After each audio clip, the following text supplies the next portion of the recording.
자, 이제 시간이 되었으므로 2021년 10월 17일 주일 예배를 하나님 앞에 드리겠습니다. 다 같이 기도드리겠습니다.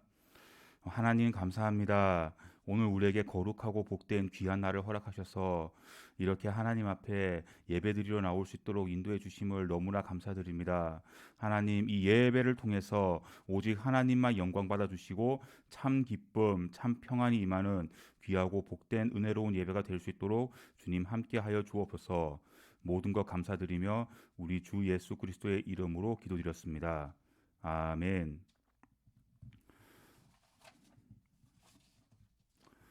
이 시간 찬송가 20장 다 함께 찬양 드리겠습니다. 찬송가 20장입니다.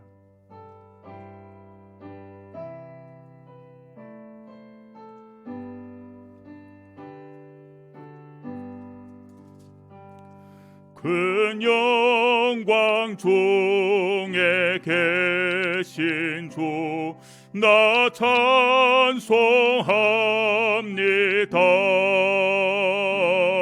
영원히 계신 주 이름 나 찬송합니다. 한없이 크신 능력을 나 찬송합니다. 참되고 미쁜 그 언약 나 찬송합니다. 온 천지 창조하시던 그 말씀 힘있어 영원히 변치 않는 줄라 믿사옵니다. 그 온유하신 주 음성 날 불러주시고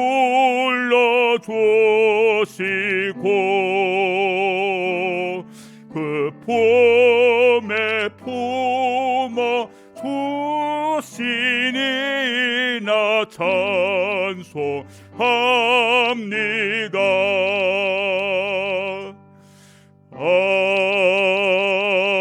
아멘. 이제 이어서 96장 다 함께 찬양 드리겠습니다. 96장입니다.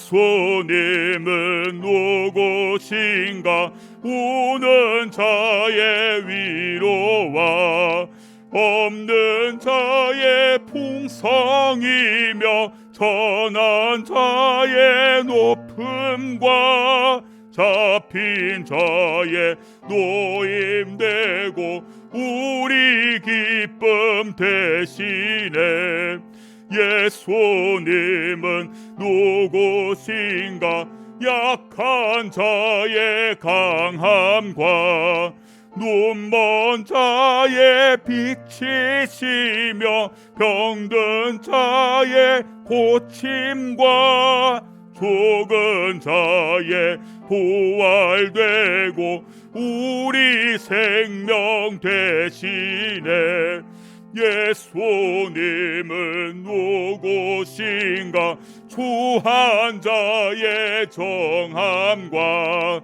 죽을 자의 생명이며 죄인들의 중보와 멸망자의 구원되고 우리 평화 대신에 주님은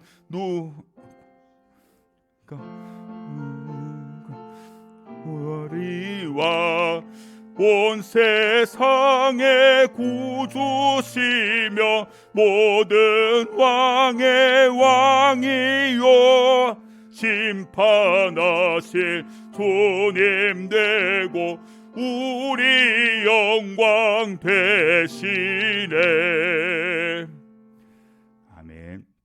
자, 이 시간 예배를 위해서 함께 기도드리겠습니다.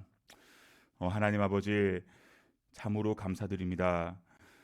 지난 한 주간 또 하나님께서 함께 하여 주시고 인도하여 주시고 보호해 주시고 이끌어 주셔서 지난 한 주도 은혜 가운데 잘 지낼 수 있도록 인도해 주심을 너무나 감사드립니다. 하나님, 그리고 또한 지난 한 주간 또 함께 해 주시고 오늘 이 시간 예배의 자리에 나올 수 있도록 함께 하여 주신 은혜 또한 너무나 감사드립니다. 하나님, 먼저 이 나라를 위해서 기도합니다. 이 나라가 지금 정치권이나 그리고 경제권이나 그리고 나라 전반적으로 많이 어지럽고 어수선한 가운데 있습니다. 혼란 가운데 있습니다. 하나님, 정말 꿈을 꾸어도 정말 그 꿈을 그대로 이룰 만한 그런 토대마저 사라지고 있고, 그리고 정말 무엇인가를 하려고 마음을 먹고 준비를 하고 정말 그렇게 하려고 해도 정말 그러한 것들을 제대로 할 수 있는 그런 어떤 상황이나 여건들 또한 지금 만들어 가기가 너무나 어려운 그런 상황 가운데 있습니다. 하나님, 이 시간 하나님 앞에 구하는 것은 정말 위정자들과 그리고 정말 이 나라 그 살림을 전반적으로 관여하는 그런 실무자들 가운데 주님 함께하여 주셔서 정말 이 나라가 정말 꿈을 꾸고 정말 그렇게 꿈을 꾼 대로 정말 열심히 노력하며 정말 그렇게 앞으로 나아갈 때에 정말 그러한 것들을 잘 이루어 나갈 수 있는 그런 실질적인 그런 토대가 마련될 수 있는 그런 희망이 있는 나라가 될 수 있도록 주님 함께하여 주시옵소서. 하나님, 또한 이 시간 정말 기도하는 것은 정말 위정자들에게 주님 지혜를 주셔서 정말 하나님을 경외하고 정말 하나님을 정말 두려워하며 정말 이 나라의 그 살림이나 그런 모든 부분들을 잘 운영해 나갈 수 있도록 주여 함께하여 주시옵소서. 하나님, 또한 이 시간 그 소준성 목사님 그 아버님께서 어, 그 목사님 아버님께서 그 소천하셔서 이 시간 지금 그 자리 가운데 계십니다. 가서 지금 가족들과 함께 계시며 지금 위로하며 여러 가지 그 상황들을 이제 정리를 하고 계십니다. 하나님, 정말 목사님의 마음과 정말 건강을 주님 지켜주시고 정말 그 옆에서 함께 하시는 사모님 건강 또한 주님 지켜주시고 또한 아버지 목사님의 어머님과 그 남은 유가족들 안에 주님 주께로부터 오는 그런 평안과 그런 위로가 충만하기를 기도합니다. 하나님, 정말 이 시간 또한 그 하나님 앞에 구하는 것은 이 교회를 위해서 기도합니다. 이 교회가 정말 더욱더 주의 사랑으로 정말 하나가 되고 정말 주의 사랑 안에서 정말 마음을 모아서 합력하여 선을 이루어 나아가는 그런 믿음의 공동체가 될 수 있도록 주님 함께하여 주시옵소서. 하나님, 정말 코로나 여파로 인해서 정말 무엇인가를 하려고 하는 그런 마음까지도 정말 사라져가는 그런 상황 가운데 있지는 않은지 한번 돌아볼 수 있기를 원합니다. 하나님을 사랑하고 그리고 이 교회를 사랑하고 그리고 정말 사람을 사랑하는 그런 그 마음이 우리 안에 충만할 수 있도록 주님 함께하여 주시고 우리가 정말 마음 모아서 주님 안에서 선하고 아름다운 믿음의 공동체를 만들어갈 수 있도록 주여 함께하여 주시옵소서. 하나님, 이 시간 예배드리는 모든 순서마다 주님 함께하여 주시고 정말 이 시간 가운데 말씀을 듣는 사람들의 귀와 마음을 열어 주셔서 오직 하나님 아버지의 마음과 말씀만을 전할 수 있도록 주여 함께하여 주시옵소서. 하나님, 이 예배 가운데 함께하시고 인도하실 주님을 기대하며 모든 것 감사드리며 예수님 이름으로 기도드렸습니다. 아멘.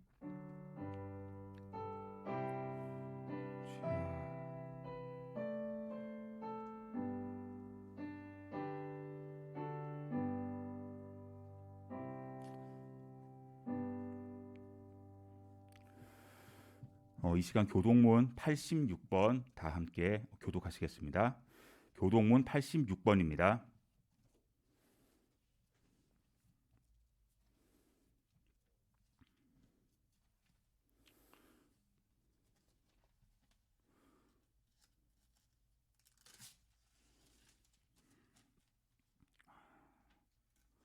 86번 요한계시록 14장 다 함께 교독하시겠습니다. 제가 먼저 봉독합니다. 또 내가 보니 보라 어린 양이 시온산에 섰고 그와 함께 14만 4천이 서 있는데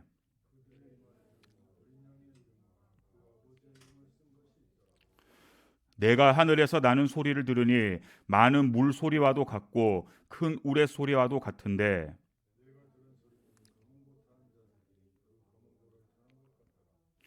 그들이 보좌 앞과 네 생물과 장로들 앞에서 새 노래를 부르니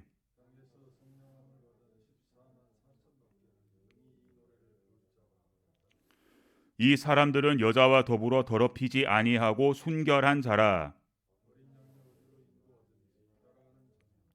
사람 가운데에서 속량함을 받아 처음 익은 열매로 하나님과 어린 양에게 속한 자들이니. 아멘. 다 같이 그 사도신경 함께 고백하겠습니다. 나는 전능하신 아버지 하나님 천지의 창조주를 믿습니다. 나는 그의 유일하신 아들 우리 주 예수 그리스도를 믿습니다. 그는 성령으로 잉태되어 동정녀 마리아에게 나시고 본디오 빌라도에게 고난을 받아 십자가에 못 박혀 죽으시고 장사된 지 사흘 만에 죽은 자 가운데서 다시 살아나셨으며 하늘에 오르시어 전능하신 아버지 하나님 우편에 앉아 계시다가 거기로부터 살아있는 자와 죽은 자를 심판하러 오십니다. 나는 성령을 믿으며 거룩한 공교회와 성도의 교제와 죄를 용서받는 것과 몸의 부활과 영생을 믿습니다. 아멘.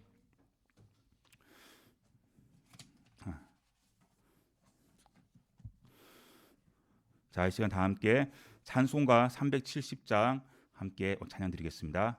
찬송가 370장입니다.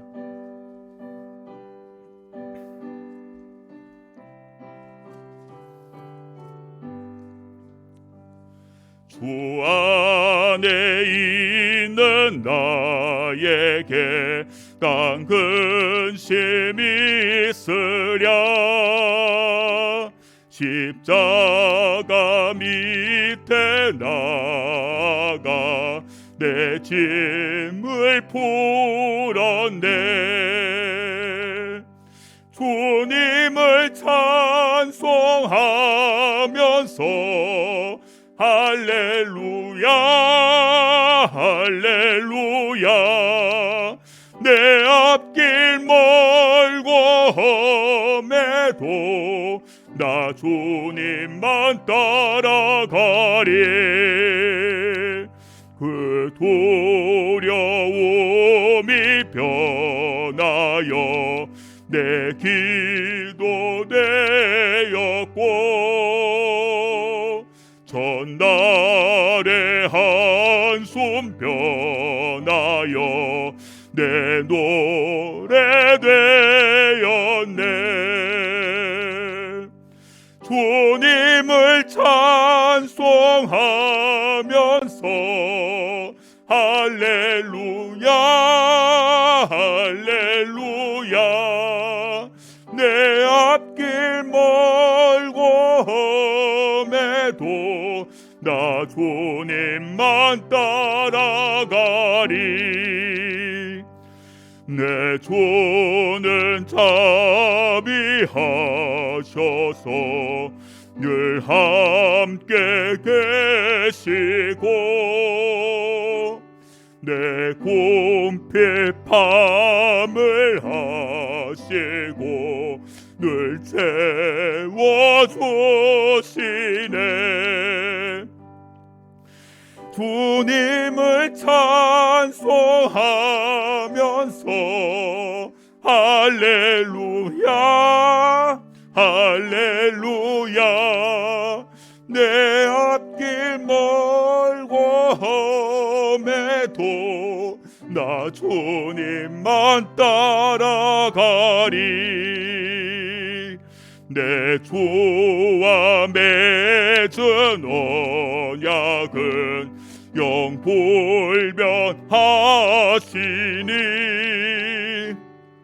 그 나라 가기까지는 늘 보호하시네. 주님을 찬송하면서 할렐루야 할렐루야 내 앞길 멀고 험해도 나 주님만 따라가리. 아멘. 자, 이 시간 주보를 보시면서 함께 주보를 함께 보시면서 광고 드리겠습니다. 현행 4단계 거리 유지 단계가 10월 17일까지 즉 그러니까 오늘까지 해서 2주간 연장되었습니다. 그리고 일부 예배를 오프라인 예배로 드리고 이제 17일까지는 이제 일부는 오프라인, 2부는 온라인 이렇게 해서 예배 인원은 교육자 포함해서 10명까지 이제 예배를 드릴 수 있음을 안내드립니다. 그리고 창립 4주년 에덴교회 임직식 관련 안내는 지금 현재 나와 있는 그 주보에 나와 있는 광고 내용과 그리고 안쪽에 있는 그 임직식 관련 그 업무 분장표를 그 참고해 주시면 되시겠습니다. 그리고 예배 기도 순서를 매주 확인해 주시기 바랍니다. 다음 주는 김소연 청년이 예배 기도를 인도해 주시겠습니다. 그 손은성 그 담임 목사님 아버지께서 10월 14일자로 소천하셨습니다. 그래서 오늘 그 목사님 가정이 나오실 줄은 오늘 생각도 못했는데 목사님과 사모님 지금 앞에 나와 계신데 이따 그 예배를 마치시고 나서 위로의 그 마음과 그러한 것들을 좀 표현을 좀 해주시고 같이 좀 위로해 주시면 감사드리겠습니다. 그리고 이번 주 교회 학교는 저의 그 주일 예배 설교로 인해서 유튜브 영상으로 예배드리게 되고 다음 주부터는 이제 동일하게 주일 학교 예배를 기존에 했던 것처럼 줌 예배로 이제 예배를 드리게 됩니다. 그리고 목요 기도회 매주 목요일마다 그 저녁 8시에 본당 이 자리에서 드리고 있으니까 많은 참여 부탁드리고 함께 마음 모아서 이 교회와 이 기도의 제목들을 위해서 함께 기도를 했으면 좋겠습니다. 자, 오늘 이 시간 우리가 함께 할 하나님 말씀은요. 되게 짧습니다. 시편 23편입니다. 시편 23편 말씀이고 제가 가지고 있는 성경으로는 구약 성경 818면에 있습니다.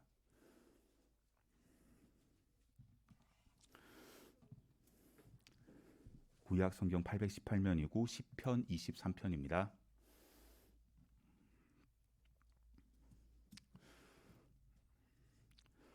전부 찾으신 줄 알고 함께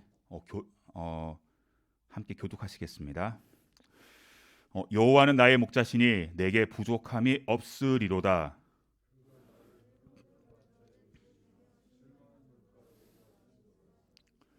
내 영혼을 소생시키시고 자기 이름을 위하여 의의 길로 인도하시는도다.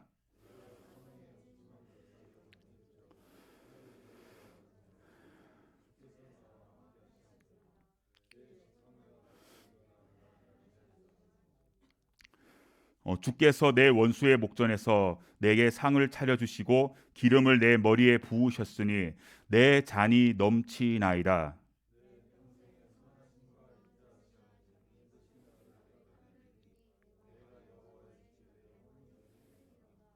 아멘.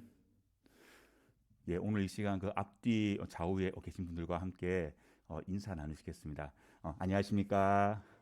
안녕하십니까? 안녕하세요. 자, 오늘 말씀에서는 여호와의 목자 되심이 큰 힘이 되는 이유라는 제목으로 함께 하나님 말씀을 나누고자 합니다. 교회를 다니면서 정말 오랫동안 믿음 생활을 하신 분이라면 다윗의 시편 23편은 다들 알고 계시는 말씀이라고 생각합니다.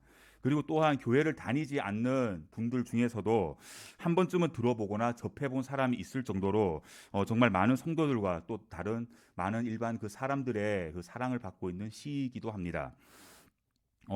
그 예를 들어서 어디 뭐 음식점이나 뭐 사업을 하는 그런 저기 사업장 같은데 이제 가시면은 액자나 현판식으로 이런 그 시편 23편 말씀이 걸려 있는 것도 종종 보신 적이 있기도 하실 것입니다. 근데 이 시편 23편은 왜 이렇게 그 많은 그 사랑을 받느냐? 특별한 어떤 그 해설이나 그런 설명이 필요 없을 정도로 정말 간결하고 정말 그 6절이라는 이 짧은 절 안에 여호와 하나님의 끝까지 함께 하시고 이끌어 주시고 그리고 채워 주시는 그런 하나님의 풍성함과 그런 성품을 잘 묘사를 하고 있기 때문에 많은 사랑을 받고 있습니다. 정말 모르는 사람이 읽어도 그 마음의 어떤 그 푸근함과 안정감 그런 평안함을 느낄 정도로 상당히 매력 있는 성경 말씀 중 하나이기도 합니다. 그래서 이 시간 이 시편 23편을 통해서 여호와 하나님이 나의 목자 되심이 왜 큰 힘이 되고 위로가 되고 더 나아가 은혜가 되며 감사가 되는지에 대해서 오늘 한번 말씀을 통해서 살펴보고자 합니다. 우리가 이 말씀을 제대로 이해하기 위해서는 먼저 알아두어야 할 것이 있는데요. 첫 번째로 목자입니다. 왜 목자에 대해서 알아야 되느냐? 즉 목자가 어떤 사람이고 어떤 일을 하는 사람이고 그리고 또 그 시대에 목자라는 일을 하는 이 사람의 사회적 지위는 어땠었는지 그것을 한번 알아볼 것입니다. 그리고 두 번째로 알아볼 것은 양이라는 동물에 대해서입니다. 양이 어떤 동물이고 어떤 성격이며 어떤 습성이 있는지 알아보고 나서 마지막 세 번째로는 목자와 양은 서로 어떤 관계인지를 알아보면서 이제 오늘 말씀을 풀어갈 수 있도록 해보겠습니다. 자, 먼저 1절 말씀을 다 같이 읽어보겠습니다. 시작. 여호와는 나의 목자시니 내가 부족함이 없으리로다. 아멘. 자, 1절 말씀해 보면 다윗은 여호와 하나님이 나의 목자라고 고백했습니다. 시편 23편 처음부터 다윗은 여호와 하나님이 자기의 목자라고 고백합니다. 우리가 알고 있는 다윗이 가졌던 원래 직업은 양치는 목자였습니다. 열심히 목자로서의 일을 하던 도중에 사무엘에게 기름 부음을 받고 훗날 이스라엘의 왕이 된 사람이고 또 하나님을 기뻐하고 그 찬양하는 것과 악기를 다루는 일에 정말 능한 사람이었습니다. 다윗은 이렇게 자기와 항상 함께 하시는 이 하나님을 향해 목자라는 표현을 사용했습니다. 그렇다면 이 당시의 목자는 과연 어떤 일을 하고 어떤 대접을 받았던 그 사람이었을까요? 어떻게 이 목자라는 표현을 하나님께 사용할 정도로 정말 그 대단한 일을 했었는지 한번 보겠습니다. 이 당시의 목자는 정말 가장 낮고 가장 천한 대우를 받는 직업군에 속해 있었습니다. 이 시대에 대표적으로 천대받는 직업들을 살펴보면은 동물과 관련된 일들이 참 많았는데요. 그 낙타몰이꾼, 당나귀몰이꾼, 혹은 마부, 그리고 뱃사공, 의사, 또 푸주간 주인, 우리말로 하면 그 백정이라고도 하고요. 그리고 양이나 염소를 치는 목자가 포함되어 있었습니다. 그런데 다윗이 그 크고 높으신 하나님을 자신의 목자라고 표현을 했습니다. 정말 왕이나 그와 비슷한 다른 어떤 높임의 어떤 의미를 가질 수 있는 표현도 많았을 텐데 왜 목자라는 표현을 사용했을까요? 높고 높은 하나님께 어떻게 감히 그 당시 멸시받고 천대받는 직업이었던 목자라는 표현을 사용할 수가 있었을까요? 왜냐하면 다윗 자신도 왕이 되기 전에는 가장 천대를 받았고 가장 힘들고 가장 어렵고 더러운 일이었던 그런 목자의 일을 했으면서 말입니다. 하나님께 있어서 자칫 불경스러울 수도 있는 목자라는 표현을 다윗이 사용했는데 그것은 목자가 어떤 일을 하는 사람인지 알아보면 그 이유를 쉽게 알 수가 있습니다. 자, 목자는 기본적으로 양들을 위해 해야 할 일이 참 많이 있습니다. 첫 번째로 양들이 먹을 풀들이 어디 있는지 알고 있어야 했고 또 찾으러 다녀야 했습니다. 또한 목이 마를 때 마실 만한 물이 어디 있는지도 찾으러 다녀야 했습니다. 우리가 흔히 목자라고 하면 떠올리는 이미지는 주로 어떤 것이 있나요? 그 예수님께서 그 아주 잘생긴 예수님께서 하얗고 깨끗한 옷을 입고 귀엽고 예쁜 양을 이렇게 딱 안고 그윽한 눈길로 이렇게 딱 바라보면서 그런 이미지들을 우리가 많이 떠올릴 것입니다. 우리가 흔히 기독교 서점이나 그런 그 성구들을 파는 곳에 가 보아도 목자의 이미지는 대부분 그렇게 그려지고 있습니다. 더러운 옷을 입은 목자의 이미지를 해서 파는 곳은 잘 없더라고요. 근데 하지만 이 당시 실제 목자의 삶은 전혀 그렇지가 않았습니다. 그렇게 깨끗하지 않았고 전혀 낭만적이지 않았습니다. 일하다 보면 금방 더러워지기 때문에 부드럽고 흰 옷을 입을 수도 없었습니다. 너무너무 힘들고 더럽고 거친 직업이었습니다. 이걸 조금 더 구체적으로 말씀드리면 양들에게 좋은 풀, 맛있는 풀을 먹이기 위해 목자는 일교차가 너무나도 심한 광야를 끊임없이 걸어다니고 찾아다녀야만 했습니다. 그래서 양들이 맛있게 풀을 먹고 있는 그 시간에도 목자는 쉴 수 있는 시간이 전혀 없었습니다. 왜냐하면 항상 생각하고 고민을 하고 또 찾으러 다니고 하는 것이, 그리고 양이 다른 데로 빠지지 않게 돌보는 것이 목자의 할 일이었기 때문입니다.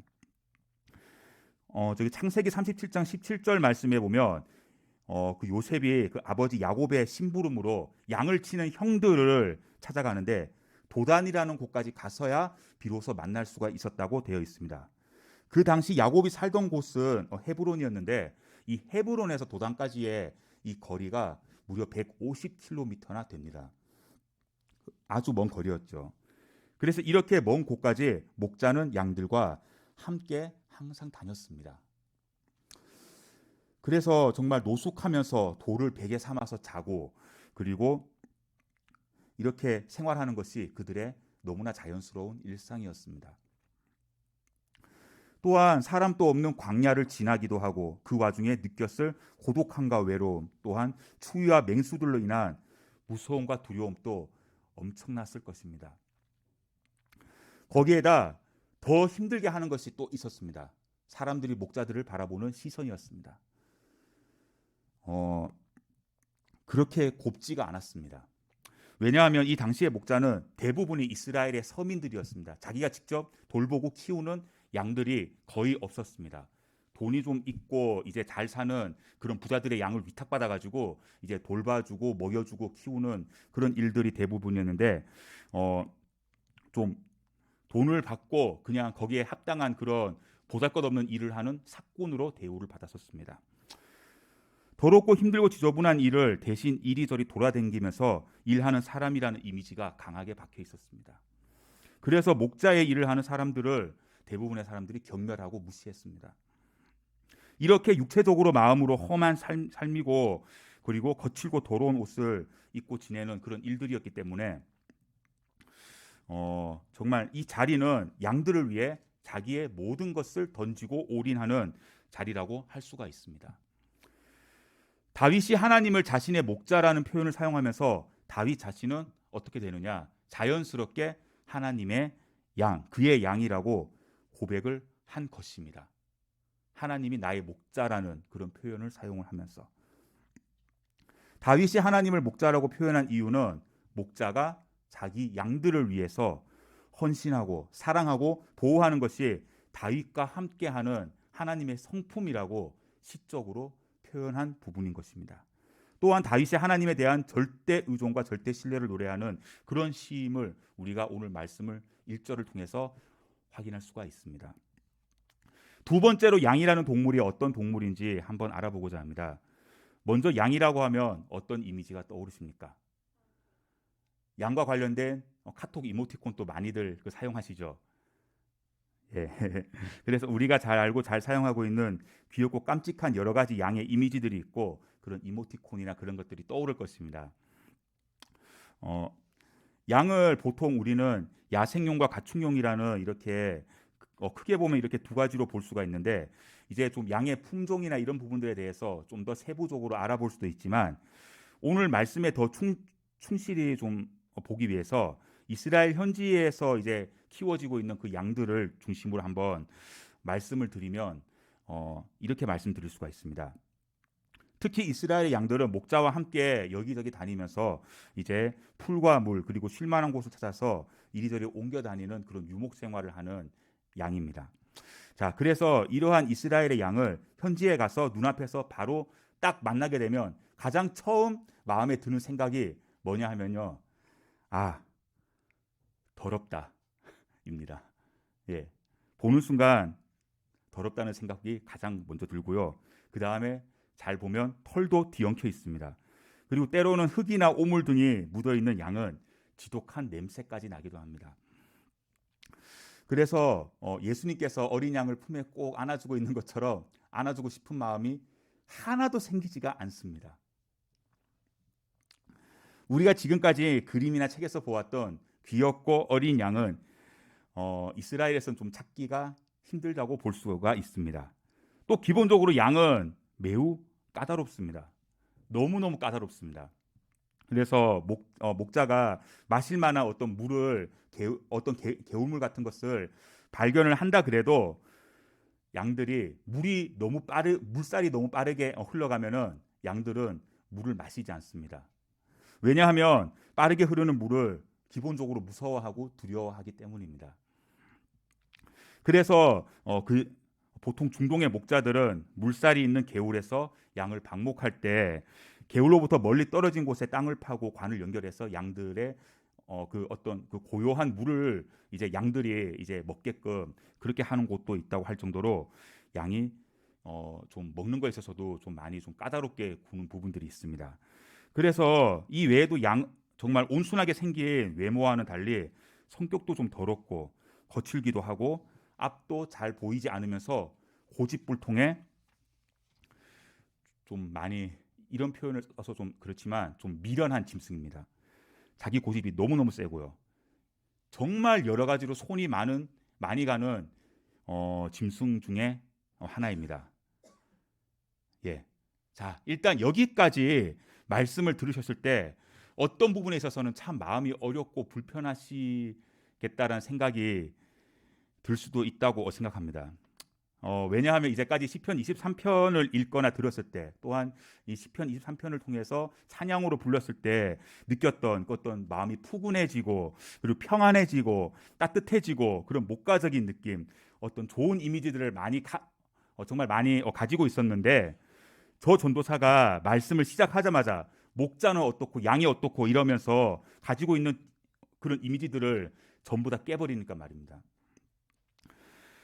물론 그럴 수 있다고 생각은 하지만 이게 목자와 양의 지극히 현실적인 모습입니다. 목자는 목자대로 힘들고 무시당하고 그리고 양은 양대로 까다롭고 고집세고 자기 마음대로 하는데 이 둘 사이의 관계는 어떻게 설정되어 있을까요? 자, 오늘 본문 말씀 다시 한번 다 같이 읽어보겠습니다. 시작. 여호와는 나의 목자시니 내가 부족함이 없으리로다. 아멘. 처음에는 여호와가 나의 목자이고 나는 그의 양이라는 관점으로 말씀을 먼저 살펴보았고요. 이번에는 내가 부족함이 없다는 부분을 함께 살펴보겠습니다. 한때 목자였던 다윗은 양들이 목자의 그런 인도와 돌봄으로 인해서 정말 아무것도 부족함이 없이 평화롭게 풍요롭게 그렇게 살아가는 모습을 자기도 직접 경험을 해 보았기 때문에 너무나 잘 알고 있었을 것입니다. 그래서 자기 자신도 그런 목자였기 때문에 경험한 것들이 많았고요. 처음에 말씀드린 것처럼 다윗은 여호와 하나님을 목자로 다윗 자신은 양으로 설정해서 다윗이 여호와 하나님의 말씀을 잘 따르고 순종할 때에 모든 것에서 부족함이 없이 풍족한 삶을 살게 되고 지금 이 시를 쓰고 있는 지금도 누리고 있고 앞으로도 계속 누리게 될 것이라는 것을 이 본문 1절 말씀을 통해서 고백을 하고 있는 것입니다. 자, 그렇다면 부족함이 없다는 것은 그저 필요한 것이 만약 그 100이라면 그 100을 겨우 채우고 살짝 넘치는 정도를 말하는 것일까? 그렇지 않습니다. 부족함이 없다는 이 말에 대해서 히브리 원어로 살펴보면 두 가지의 뜻이 합쳐져 있습니다. 첫 번째로 부족함 또는 모자르다, 결핍되다라는 이 뜻 한 가지와 그 다음 두 번째로는 절대 없다, 전혀 없다라는 뜻이 서로 합쳐져서 부족함이 없으리로다라는 이 문구가 이루어져 있는 것입니다. 그래서 다시 말씀드리면 간신히 깔딱깔딱 부족한 정도에서 겨우 간신히 벗어난다는 뜻이 아니라 매우 넉넉하고 풍족해서 부족한 거하고는 아무런 관계가 없음을 나타내고 있는 것입니다. 다시 말씀드리면 여호와를 나의 목자로 삼고 따라갈 때 부족함이 없이 충족되는 것은 기본이고 이 넉넉한 상태가 영원히 지속될 것임을 오늘 이 말씀을 통해서 말을 하고 있는 것입니다. 자, 그렇다면 어떤 면에서 부족함이 없는 것일까요? 우리가 평온할 때뿐만 아니라 오늘 함께 읽은 이 본문에서 계속 이어지는 부분에서 보면 그 4절 말씀에 사망의 음침한 골짜기, 그리고 어떤 그 해를 당하는 상황, 그리고 또 그 5절 말씀에 내 원수의 목전이라는 표현들에서 알 수 있는 것처럼 이렇게 부정적이고 어렵고 힘들고 고통스러운 상황에서도 하나님의 보호와 도우심이 가장 완벽하며 충족된다는 것을 이 1절 말씀, 여호와는 나의 목자시니 내게 전혀 부족함이 없으리로다, 이 말씀 안에 다 내포가 되어 있는 것입니다. 그래서 어떤 상황에서도 하나님은 여호와는 나의 목자라고 고백한 이 다윗을 결코 버려두지 않으시고 그의 영혼과 삶을 지키셔서 훗날 의의 길로 인도해서 여호와의 집에 영원히 거하게 하겠다는 하나님의 굳은 의지가 부족함이 없으리로다라는 이 표현 안에 포함되어 있는 것입니다. 다시 말하면 양의 입장에서 양이 진정한 만족과 풍족함을 누릴 수 있는 가장 쉽고 빠른 길은 무엇이냐? 바로 목자의 음성을 듣고 즉각적으로 반응하는 것입니다. 목자가 가자고 하면 가는 거고 목자가 멈추라고 하면 멈추는 겁니다. 다윗은 이러한 목자와 양의 관계를 하나님과 다윗 자신과의 관계로 설정을 해가지고 이 시편 23편에서 계속 노래를 하고 있습니다. 자, 이제 2절과 3절 말씀을 함께 읽어보겠습니다. 시작. 그가 나를 푸른 풀밭에 누이시며 쉴만한 물가로 인도하시는도다. 내 영혼을 소생시키시고 자기 이름을 위하여 의의 길로 인도하시는도다. 아멘. 앞에 1절에서 다윗은 자신을 목자이신 하나님의 보호를 받아 아무런 부족함 없이 풍족함을 누리고 있는 양이라고 표현했습니다. 이제 본절에서는 목자이신 하나님이 양인 자신을 어떻게 다루고 인도하시는지를 설명하고 있는데요. 먼저 푸른 풀밭으로 인도하시고 두 번째로 쉴만한 물가로 인도하신다고 하셨습니다. 첫째로 푸른 풀밭은 그저 먹을 풀이 많은 곳을 말하고 있는 것이 아닙니다. 풀밭 바로 다음에 나오는 누이신다는 표현을 통해서 푸른 풀과 함께 쉴만한 어떤 장소도 함께 있다는 말입니다. 즉 가장 이상적인 그런 목초지임을 우리가 알 수가 있는 것입니다. 정말 이스라엘 현지에 가면 그 대부분이 거친 광야와 험한 산지가 그 대부분인데 이런 곳에서 이런 이상적인 목초지를 발견하고 여기에 머물고 여기에서 뭔가 먹고 마시며 쉴 수 있다는 것은 풍성함과 안식이라는 것을 표현하기에 가장 적합한 표현이었습니다. 정말 충분한 표현이었습니다. 다윗은 이런 표현을 사용해서 하나님으로부터 오는 안식이 얼마나 완전하고 아름다운 것인지 말하고자 하는 것입니다. 목자이신 하나님이 나를 누이는 곳이 푸른 풀밭이고 그리고 또 그 다음 인도하시는 곳이 쉴만한 물가입니다. 푸른 풀밭과 쉴만한 물가라는 표현을 사용해서 목자가 양들의 휴식을 위해 아무런 곳에서나 그냥 대충 자리 잡아가지고 야 쉬어라, 쉬었다 가자 이렇게 하는 것이 아니라 가장 적당하고 좋은 곳을 고르고 또 선택하고 또 찾고 고르고 그렇게 해서 양들을 쉬게 한다는 그 사실을 이 2절 말씀을 통해서 알 수가 있습니다. 실제로 우기와 건기가 뚜렷하고 정말 물이 부족한 팔레스타인의 그런 목자들은 양들이 물을 먹는 장소를 각별하게 신경 쓰기도 했습니다. 근데 하지만 이 물만 있다고 모든 게 해결되는 것은 아니었습니다. 뭔가 마실 만한 물이 있고 뭔가 좋은 환경이 있는 곳에서는 항상 그 주변에 사나운 그런 맹수들이 호시탐탐 양들의 생명을 노리고 있었기 때문입니다. 그래서 오늘 본문의 그 인도하신다는 말을 다시 보게 되면은 보호한다는 의미도 함께 담겨져 있습니다. 그래서 양이 푸른 풀밭과 쉴만한 물가를 마음껏 누리게 되는 것은 바로 누구 때문이냐? 목자가 불철주야로 지키고 있기 때문이다. 함께 하고 있기 때문입니다. 하나님이 우리의 일상생활 가운데서 이런 목자가 되어주시고 있는 것입니다. 지금까지도 목자가 되셨고 지금 또 목자가 되어주시고 있고 앞으로도 계속 목자가 되어주십니다. 양이 목자의 인도로 푸른 풀밭과 쉴만한 물가에서 제대로 쉼을 얻게 되어서 이제 다시 걸어갈 수 있는 힘이 생기게 됩니다. 일어날 수 있는 힘이 생기게 됩니다. 그래서 목자가 이렇게 양들에게 좋은 풀과 누울 곳, 쉴만한 물가를 통해서 양이 힘을 이제 얻는다는 것은 이게 어떤 의미냐? 소생한다는 것은 어떤 의미냐? 양이 다시 이제 목자의 음성을 듣고 이제 반응할 준비가 되어 있다는 것입니다. 이제 힘을 얻고 기력을 회복한 양들에게 목자는 다시 자기를 따라오라고 말합니다. 목자가 양이 따라가야 하는 올바른 길로 안내하고 인도할 때 이제 양들은 힘이 있으니까 잘 따라갈 수가 있게 됩니다. 이렇게 목자를 잘 따라가다 보면 4절과 5절 말씀에 나오는 것처럼 고통스럽고 험한 길도 나옵니다. 4절과 5절 함께 읽어보겠습니다. 내가 사망의 음침한 골짜기로 다닐지라도 해를 두려워하지 않을 것은 주께서 나와 함께 하심이라. 주의 지팡이와 막대기가 나를 안위하시나이다. 주께서 내 원수의 목전에서 내게 상을 차려주시고 기름을 내 머리에 부으셨으니 내 잔이 넘치나이다. 아멘. 본절에 나온 말씀처럼 사망의 음침한 골짜기와 내 원수의 목전. 자, 2절의 푸른 초장이나 쉴만한 물가하고 완전히 달라진 장소입니다. 달라진 상황입니다. 이러한 장소의 이렇게 장소가 바뀌었다는 것은 다윗 자신이 살아올 때 그의 삶이 항상 푸른 초장이나 쉴만한 물가에서만 다윗은 살아온 것이 아니라 정말 이와 정반대되는 사망의 음침한 골짜기와 같은 삶도 함께 경험해왔고 지나왔고 살아왔었음을 의미하는 것입니다.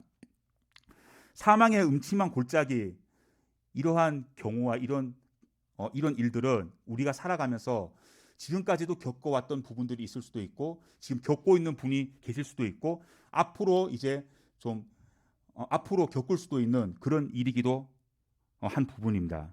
그래서 하지만 그 다윗은 정말 사망의 음침한 골짜기라는 표현을 사용한 것은 자기가 이런 사망한 음침한 골짜기 같은 곳에 있어서 빠져나올 수 없음을 표현하기 위해서 이 표현을 사용한 것이 아닙니다.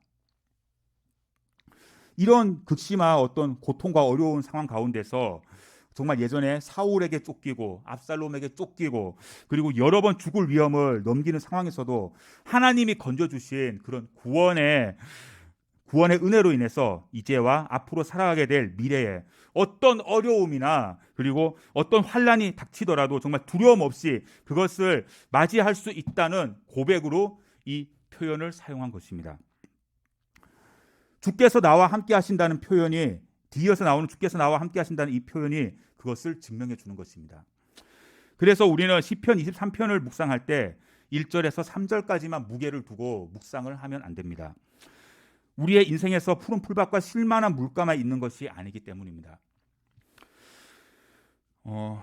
정말 사망의 음침한 골짜기나 내 원수들 앞에서는 어떤 치열한 상황도 살아가다 보면 종종 맞이하게 되기 때문입니다. 우리의 일반적인 그런 인생사가 잘 반영이 되어 있는 구절이라고 할 수도 있겠습니다. 목자이신 하나님을 따라 양인 우리가 그 음성을 듣고 영원한 안식이 있는 여호와의 집을 향해 가는 길에는 평안하고 좋은 길만 있는 것이 아니라 때로는 거친 광야와 험한 골짜기를 지나게 되고 원수 같은 대적자들의 공격과 마주할 수밖에 없는 상황을 만나게 되기 때문입니다. 이 사망의 음침한 골짜기를 지날 때 양을 인솔하는 목자는 아주 바빠지기 시작합니다. 부지런히 자기가 들고 있는 지팡이와 막대기를 사용해야 되기 때문입니다. 이 지팡이와 막대기는 일상적인 어떤 삶의 인도나 그런 것보다는 악한 세력들로부터 보호를 하기 위한 그런 표현으로 사용되었습니다. 그리고 아주 가끔은 양이 곁길로 빠지지 않도록 방향을 잡아주기도 하고 그리고 목자가 대부분은 양들을 보호하며 맹수들로부터 지켜주듯이 하나님은 그 백성들을 대신해서 대적들과 싸우시고 닥쳐오는 여러 위험과 어려움으로부터 건져내 주신다는 것입니다. 이제 하나님은 더 나아가서 내 원수와 만났을 때, 즉 적이나 괴롭히는 자들을 만났을 때 이들의 앞에서 상을 차려주신다고 나와 있습니다. 여기에서의 상은 말 그대로 우리가 손님을 대접할 때 사용하는 식탁 위에 여러 가지 음식들, 이러한 것들을 의미합니다. 원수들이 보는 앞에서 식사를 차려주신다는 것은 무엇을 말하고 있는 것일까요? 아직 원수하고 나하고 지금 대치를 하고 있는 그런 상황이고, 내가 어떻게 그 싸워서 승리하거나 이기거나 그런 상황도 없고, 뭐 하나 해결된 것이 하나도 없는데 왜 하나님께서 이렇게 상을 차려주신다고 표현을 사용했을까요? 이 상이란 것은 곧 큰 잔치 자리를 의미하는 것입니다.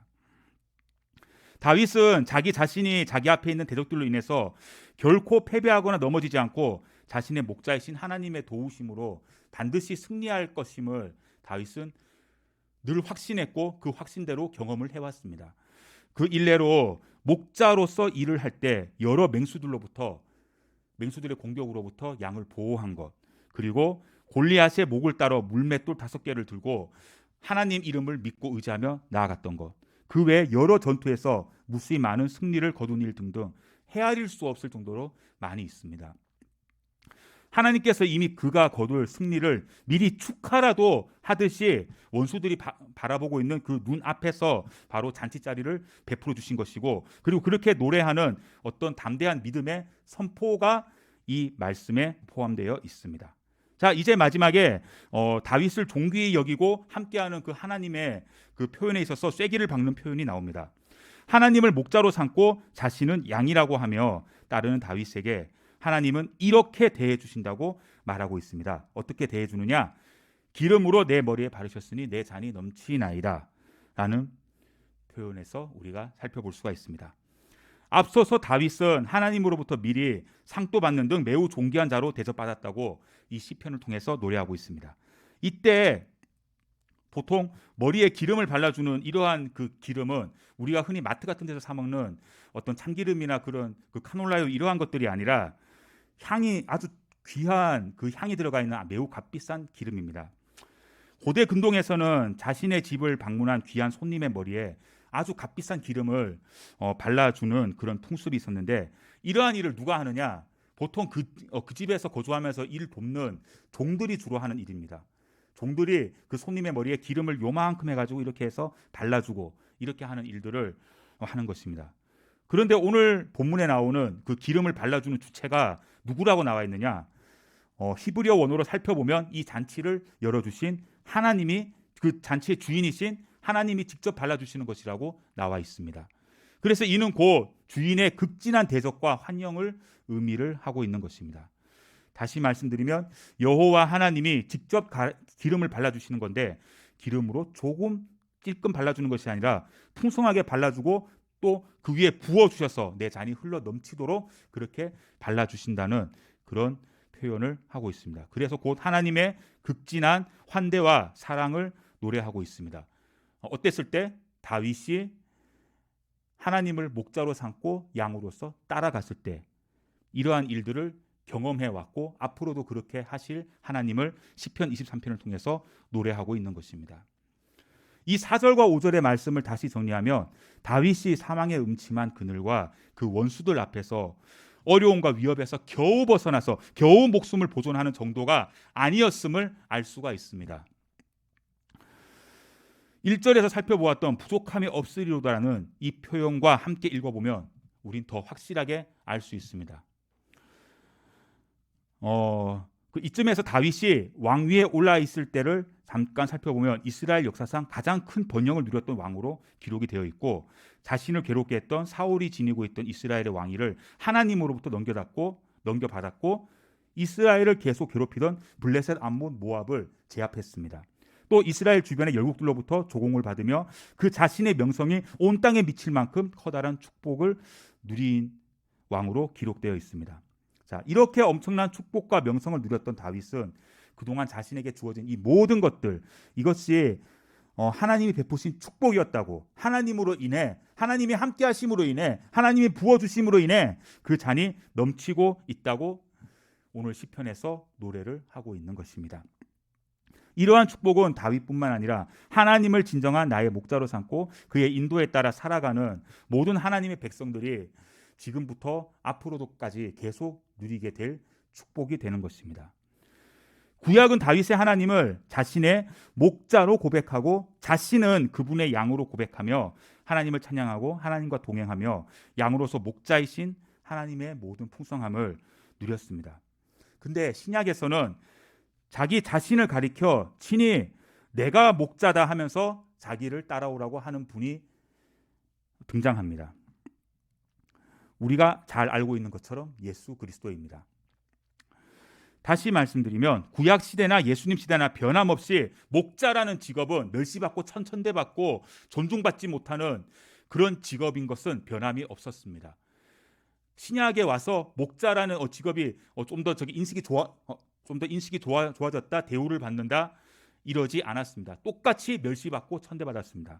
그런데 여전히 사꾼으로 불리는 그런 직업입니다. 그런데 예수님이 자기 자신에 대해서 말할 때 이런 표현을 사용합니다. 요한복음 10장 11절 말씀을 함께 읽어보겠습니다. 제가 읽겠습니다. 나는 선한 목자라. 선한 목자는 양들을 위하여 목숨을 버리거니와. 자, 이것이 바로 예수님의 자기소개입니다. 예수님이 자기 자신을 선한 목자라고 하신 이유는 무엇일까요? 바로 우리와 같은 눈높이로 우리에게 다가오시기 위해서 자기 자신을 철저하게 낮춘 것입니다. 그냥 다가오실 수 있는 능력이 있는 분인데 이렇게 다가오셨어요. 자기 자신에 대해서 천대받고 멸시받고 누구 하나 알아주지도 않는 험하고 냄새나고 더러운 일을 하는 목자라는 표현을 사용하며 우리에게 다가오셨습니다. 그만큼 우리 편이 되고 싶어 하셨고, 그만큼 우리를 사랑하고 싶어 하셨고, 우리와 함께하고 싶어 하셨고, 우리를 안아주고 싶어 하셨고, 우리를 긍휼히 여겨주셨다는 것입니다. 참된 목자는 양들이 풀을 먹고 물을 마시고 있을 때 잘 쉬지 못합니다. 다 먹고 마시고 나면 또 가야 할 곳을 찾아두어야 합니다. 또 어디로 가야 될지 알아봐야 됩니다. 고민해야 됩니다. 돌아다녀 봐야 합니다. 또한 양들보다 항상 앞서서 생각하고 준비해 두어야 합니다. 어디에 쉴 만한 곳이 있고 먹고 마실 만한 곳이 있는지, 험한 길을 갈 때 양들이 다치지 않도록 안전하게 데려가려면 어떻게 해야 할지 고민을 해야 합니다. 실제로 마주하는 양들은 안아주고 싶지 않을 정도로 꼬질꼬질하고 냄새납니다. 털은 뒤엉켜 있습니다. 까탈스럽고 자기 마음대로 고집불통이고 목자의 음성을 듣지 않고 자기 마음대로 왔다 갔다 합니다. 때로는 숨어있던 사나운 맹수가 나타나서 그 맹수들과 싸우며 양을 보호하고 지켜야 합니다. 또 어디 구덩이에 빠지면 건져내고 치료도 해 주어야 합니다. 지금까지 말씀드린 걸 잘 보면 목자 자신을 위한 삶은 하나도 없습니다. 1도 없습니다. 다 양을 위한 삶입니다. 이것까지만 해도 이미 너무 힘들고 정말 모든 것을 다 쏟아부었다고 생각을 할 수가 있는데 예수님은 여기에서 한 발 더 나아갑니다. 오늘 말씀에처럼 양들을 위하여 자기 목숨을 버리셨습니다. 양들이 가지고 있는 꼬질꼬질함과 냄새남과 더러움과 지저분함과 고집불통의 앞도 잘 보이지 않고 자기 마음대로 하는 그 모든 습성들을 다 안고 십자가에 달리셨습니다. 사랑하는 성도 여러분, 여호와 하나님은 우리의 목자가 되어 주셨습니다. 여호와 하나님이 우리의 목자가 되어 주시면 너무나 큰 힘이 되고 위로가 됩니다. 그 안에 있으면 그 무엇도 전혀 부족함이 없고 모든 것이 넉넉하기 때문입니다. 푸른 풀밭과 쉴만한 물가로 인도하시고 유사시에 그의 지팡이와 막대기를 사용해서 우리를 인도하시고 보호하시기 때문입니다. 또한 여호와 하나님을 목자로 고백하고 따라갈 때 우리는 모든 상황을 넉넉하게 이겨내며 마침내 여호와의 전에 영원토록 거할 수 있는 은혜와 특권을 누리게 됩니다. 하지만 이런 모든 것들을 누릴 수 있는 가장 큰 이유는 우리 한 사람 한 사람을 향한 하나님의 값없는 사랑과 은혜 때문입니다.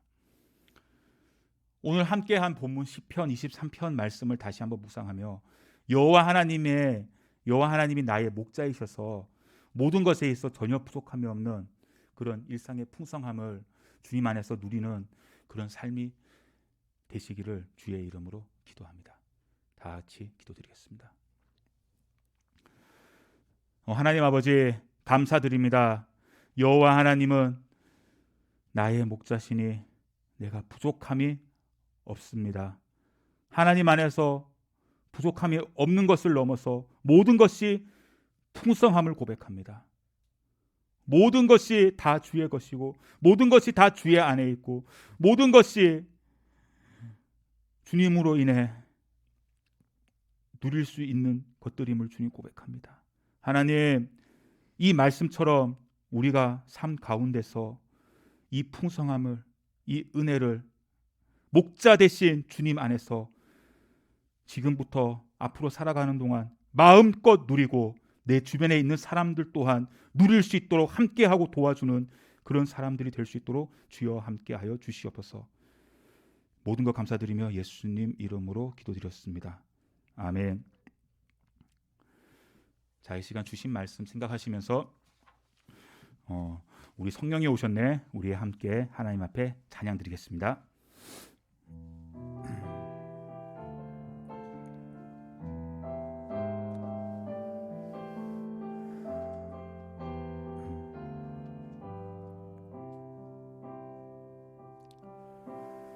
허무한 시절 지날 때 깊은 한숨 내쉴 때 그런 풍경 보시며 탄식하는 분인데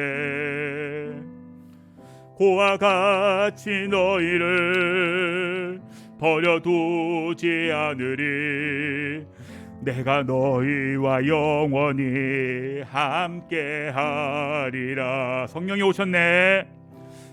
성령이 오셨네. 성령이 오셨네. 내 주에 보내신 성령이 오셨네. 우리 인생 가운데 친히 찾아오셔서 그 나라 꿈꾸게 하시네. 성령이 오셨네. 성령이 오셨네. 성령이 오셨네. 내 주에 보내신 성령이 오셨네. 우리 인생 가운데 친히 찾아오셔서 그 나라 꿈꾸게 하시네. 이 시간 우리 주신 말씀 생각하며 우리 함께 기도했으면 좋겠습니다.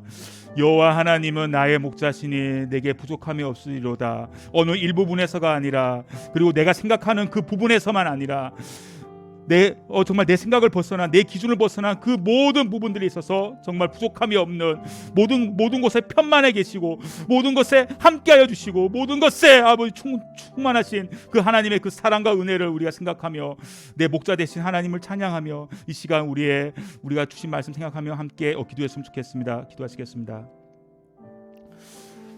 하나님 아버지 정말 감사드립니다. 여호와 하나님이 아버지 나의 목자가 되심이 얼마나 든든하고 얼마나 아버지 힘이 되고 얼마나 아버지 위로가 되는 것인지 아버지 이제야 아버지 좀 알게 됐습니다. 하나님 정말 여호와 하나님이 그렇게 목자가 되심을 통해서 아버지 정말 우리에게 정말 그 모든 것들을 통해서 아버지 정말 풍성함을 누리게 수 있도록 주여 아버지 함께하여 주시옵소서. 아버지 정말 우리 안에 있는 그 풍성함 그 아버지 아버지 주여 아버지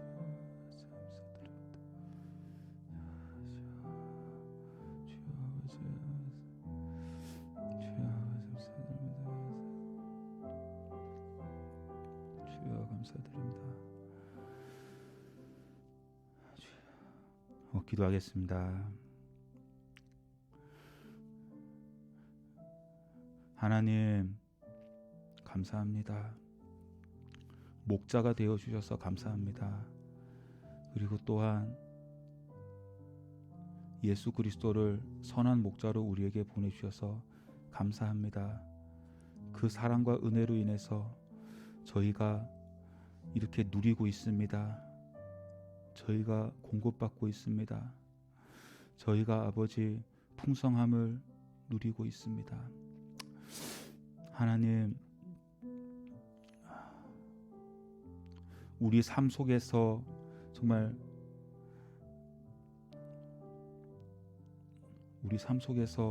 여호와 하나님의 그 목자 되심이 아버지 정말 항상 생각나게 하여 주시고, 아버지 기억나게 하여 주시고, 그리고 그 사실을 잊지 않도록 주여 함께 하여 주시옵소서. 어떤 상황에서든지 하나님은 우리와 함께 하십니다. 어떤 상황에서도 하나님은 우리를 가장 잘 아시고 붙들어 주시고 인도하여 주시고 함께 하여 주십니다. 하나님, 주님 안에서 마음껏 누릴 수 있는 그런 우리의 믿음이 되게 하여 주시고, 그런 우리의 삶이 될 수 있도록 도와주시옵소서. 주님 감사합니다.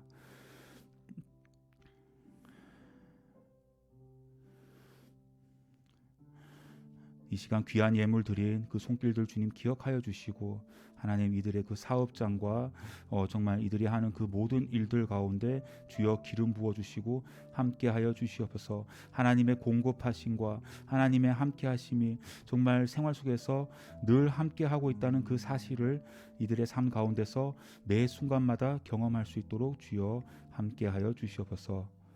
감사드립니다. 다 같이 이 시간 주님 가르쳐 주신 기도 드림으로 예배를 마치겠습니다.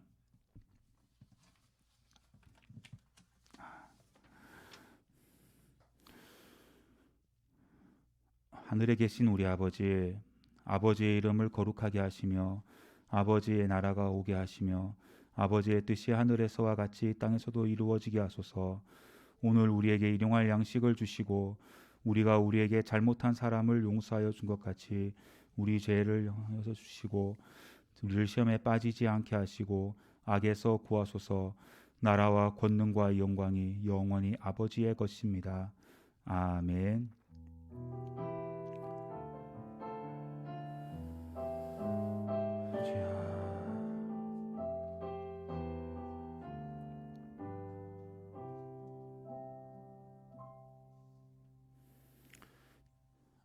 예배 마쳤습니다. 그 다음 한 주도 주 안에서 평안하시고 건강하시기를 기도하겠습니다.